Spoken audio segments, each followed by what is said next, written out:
My name is Zyna, and welcome to another episode of The Waiting Room with Zyna. I hope you had a wonderful week. Last week was interesting. We started last week and we did talk about my journey, and I got a lot of feedback. It was wonderful. A lot of people are supportive of this program. I mean, people I didn't even know cared about anything we were doing, people who are not even in the waiting room. I got a lot of feedback. People are like, I'm going to send to my brother's wife, I'm going to send to my cousin, I'm going to send my friend. It's been amazing. So I am so happy to be here again with you. This is still season 1, episode 2. So welcome. If you are joining us now on Instagram, my name is Zyna. Like I said before, I love you and I'm so happy that you're joining us. Please stay tuned to the end of this program. It's going to be yet another interesting session. If you're joining from Zoom, welcome.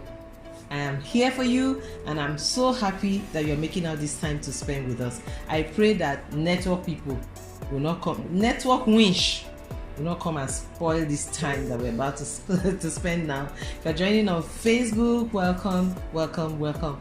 And for those of you that will be watching us later on YouTube, it's wonderful to be here presenting this program to you. So today we're going to talk about why we're doing this, which is the vision behind the waiting room with Zyna.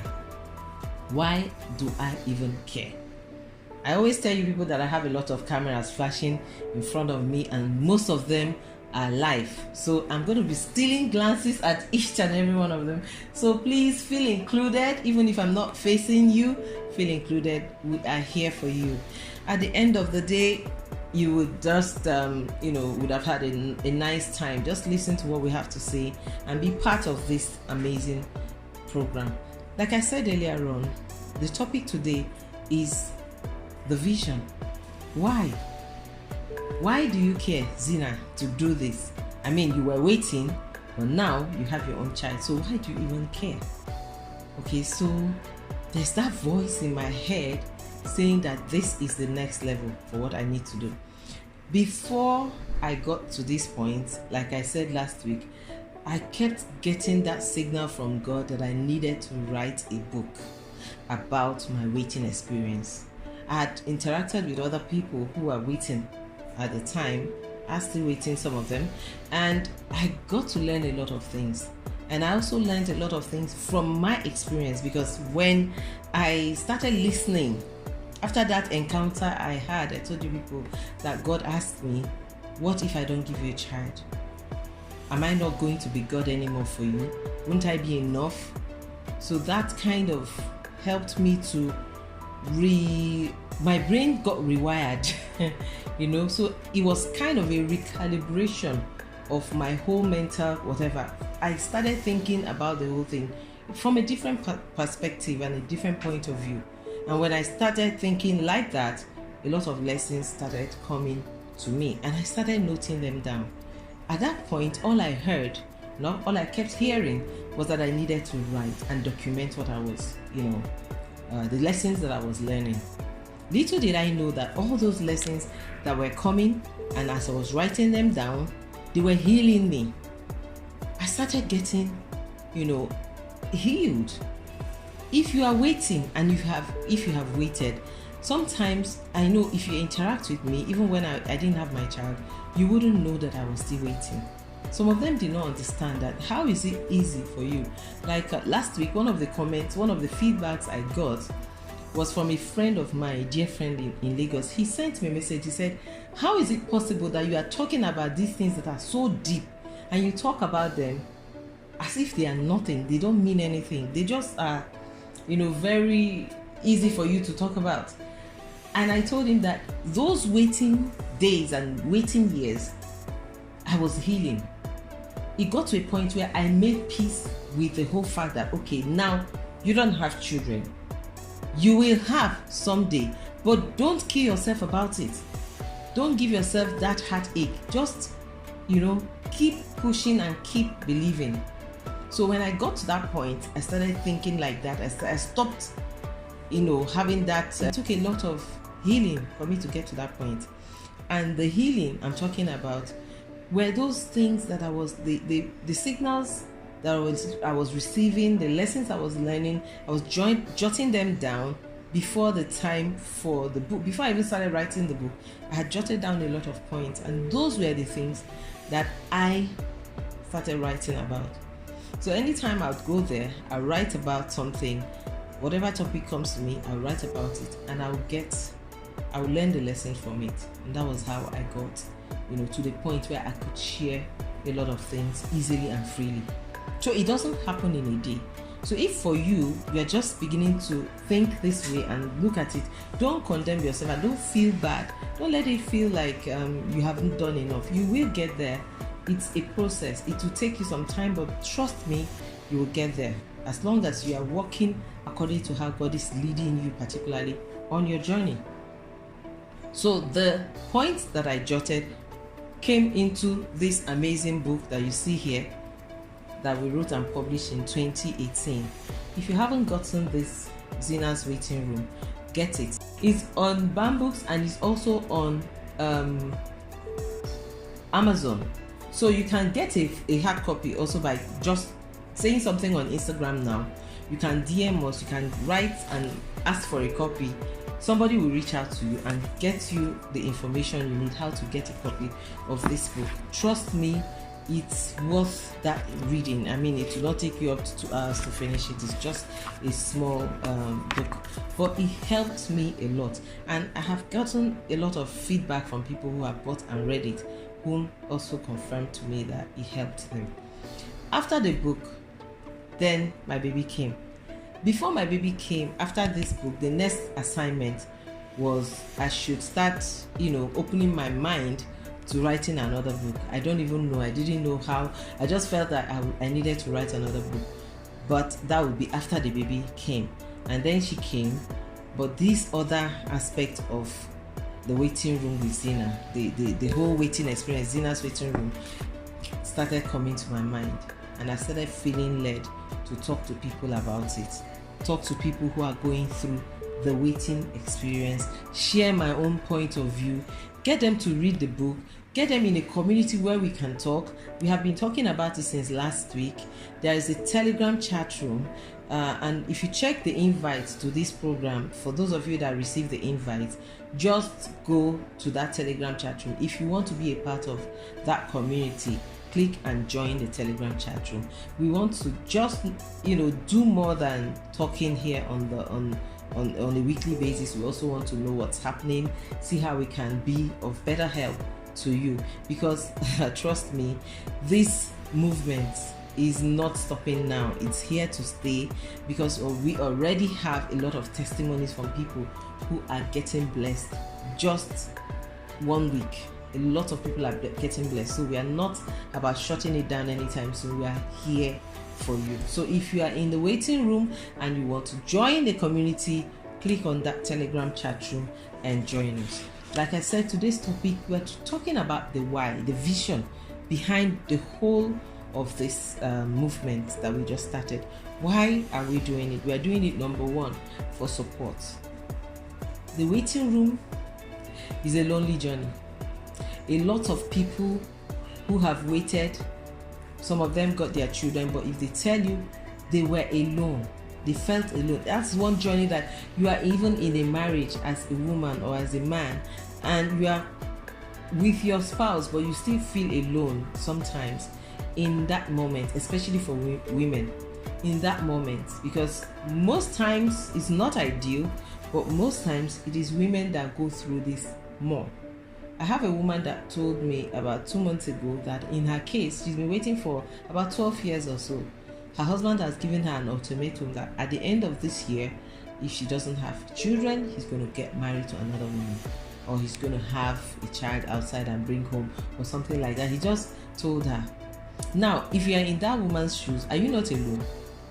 In her waiting experience, she's alone, because who knows, the man might even have gone ahead to do this particular thing without telling her, just giving her that information so that the shock will not kill her when she eventually meets the child.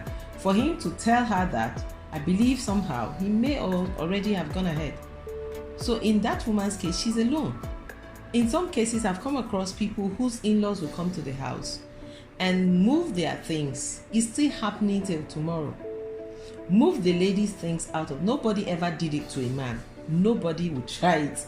Come to your sister's house and move the man out of his house because he's not been able to give your sister a pregnancy. Nobody does that. But it's always a woman. Not to say that this program is focusing on women, it's for everybody, but I'm just saying it as it is.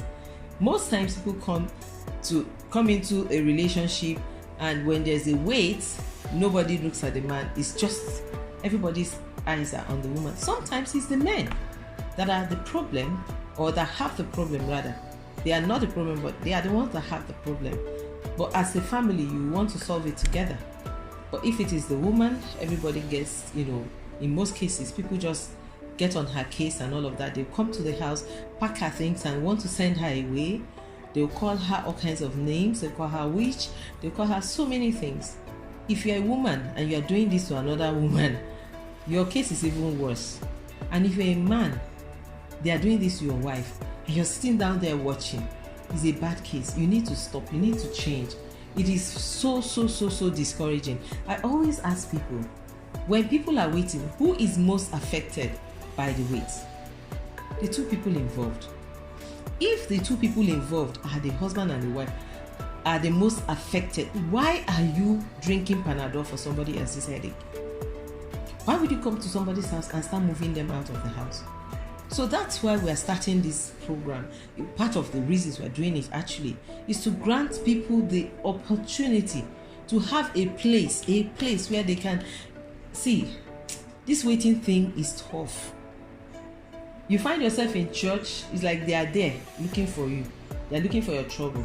If they are not dedicating twins today, they are dedicating triplets or quadruplets. And then there's that look they give to you. Oh my God, you need to read this book because I described all of those things. There's that look they give to you. When the pastor starts praying and then he gets to the point where he says, those of you believing God for the fruit of the womb, if you don't dare not stand, it's like the whole church will come and move you out of your seat, take you to the front. And sometimes you just want to sit down and say, okay, I've prayed enough. I want to believe God that He has answered me. No, you must go out. Because the eyes that you get from your fellow church members, their eyes will move you.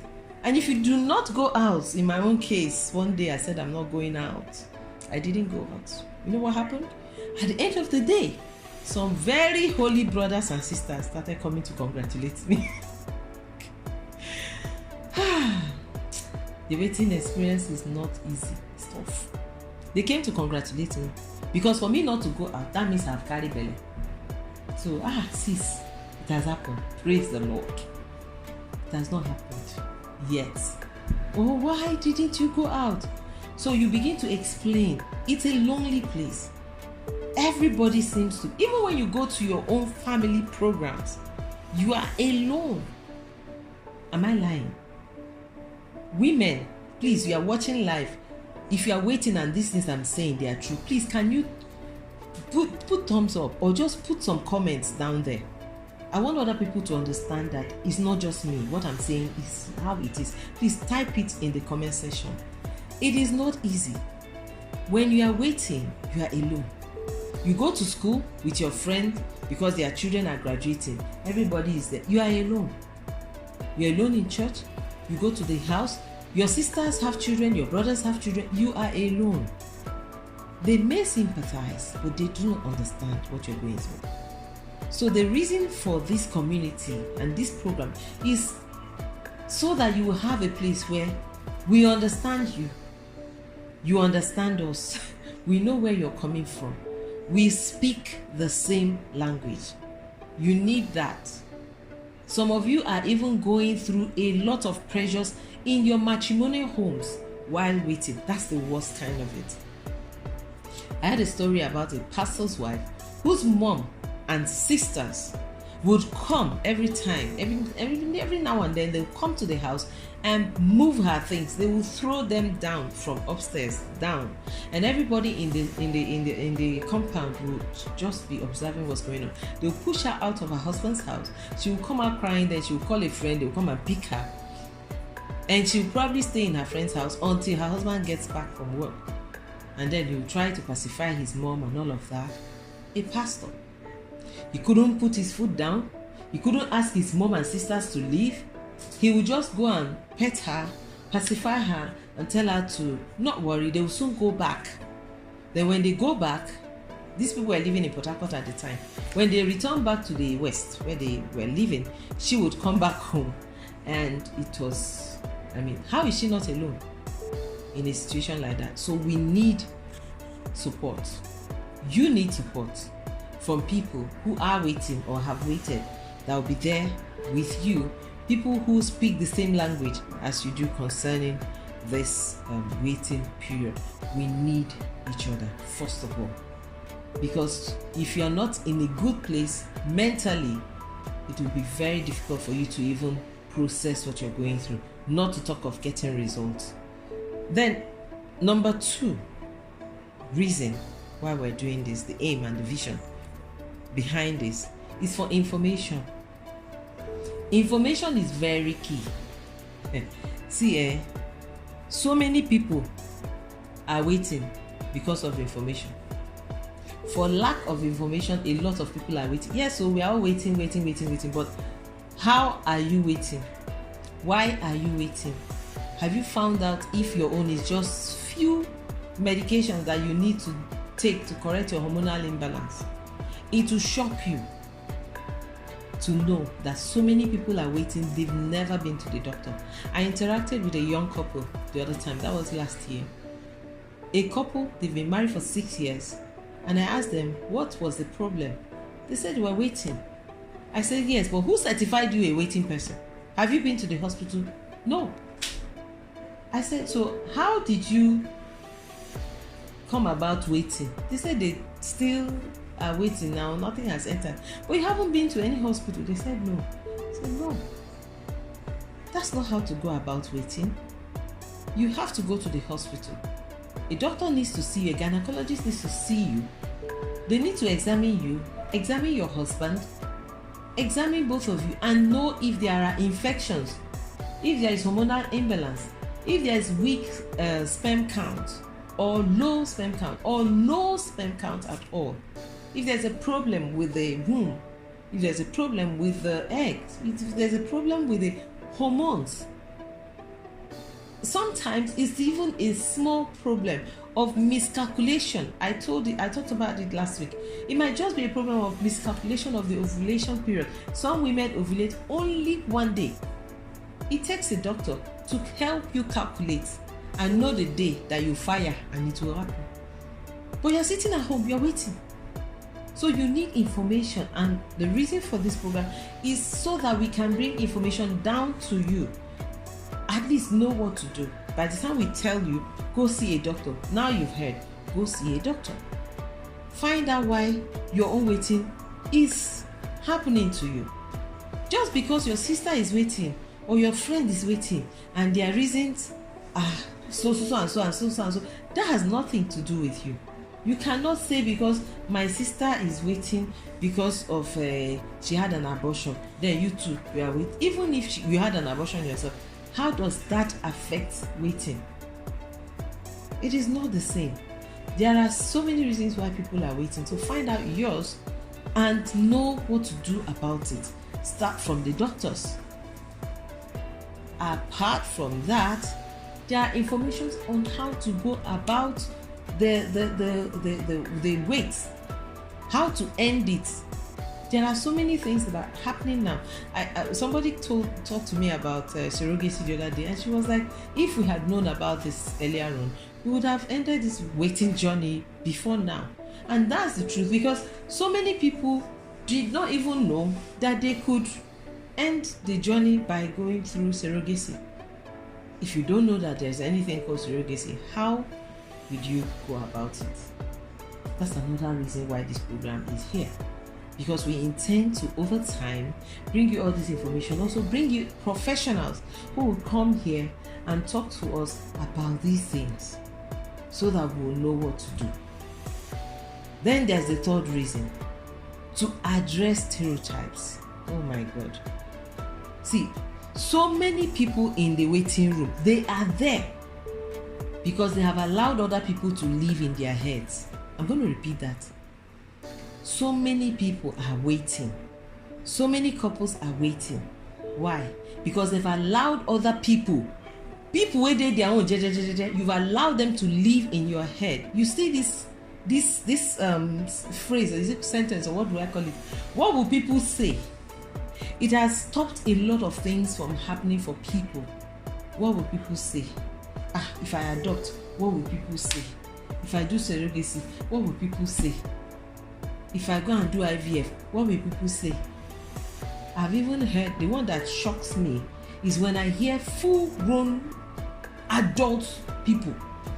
They will come to church to testify for their children, for the birth of their children. They will say, I want to thank God very well that even though when I got there, the doctors told me that I have to do CS, and I stood my ground, and I said I have to deliver like a Hebrew woman, and I had to push the child out like a Hebrew woman. Have you met a Hebrew woman before? Did she tell you how she was delivering children then? That if there was option for surgery, they would go for it. And what is even the brain behind this Hebrew woman stereotype that we have formed in our heads now? Do you understand the concept of the Hebrew women delivering? If you don't understand, it is simple. They would have their children in silence and hidden, so that before the midwives would come, they would have finished and removed their children from there, so that they will not come and carry their children and go and give to Pharaoh. Which one concerns you? Is there a Pharaoh now? What's with the Hebrew woman you want to deliver with? You see full-grown people who are enlightened and educated insisting that they must push, that they will not go through CS. That is not the will of God for them. And then while they are doing that, some people will die, or their children will die, or they will develop some kind of complication, or the children. I've seen a couple, their child is alive, but his brain is not functioning because the mother insisted that she must push him out. And there, the doctors allowed her because they didn't have a choice. She pushed. Something happened because her pelvis were not big enough for his head. So his head passed through that pelvic, that tender head. It affected his skull and affected his brain. And this boy is just a living vegetable. So is that a Hebrew child? Let's understand that these stereotypes have nothing to do with you, Bikon. My baby came in 2020, in the midst and in the middle of the pandemic. I had every reason to come and testify that the Lord has done it. He did do it, but I didn't have to push. I did not even carry the pregnancy. So why are you stressing yourself? You don't want them to hear that you are adopted. What will people say? Some of us will not go and adopt and come and lie about it. And you go to church and you lie. Or you start wearing prosthetics. And you wear prosthetics and fake pregnancies while someone else is carrying for you. You know you are doing surrogacy. You know you are adopting. But you will now carry on so many things that have nothing to do with who is this? Who are these people that you are wondering what they would say? It's not even like what would they do. It's about what would they say. What concerns you with what people say? How is it your business what they say? Who is going to enjoy your child? You. Let's not complicate our issues. There are problems already. Stop giving yourself headache. Have your child however God is bringing them your way, and do not be bothered about what people will say, because it has nothing to do with you. It is their problem, not yours. So don't go living a lie. Don't go faking pregnancies. Don't go going through all those things, lying and cheating and bringing a child into this world. A child whose destiny has been predetermined by God. You will begin to truncate their destiny with lies. Bringing them up. Okay, so if you lie about how you're bringing them up, how are you going to raise them without lies? And how are you going to raise them without them being such kind of confused people? Because they will not know who they are.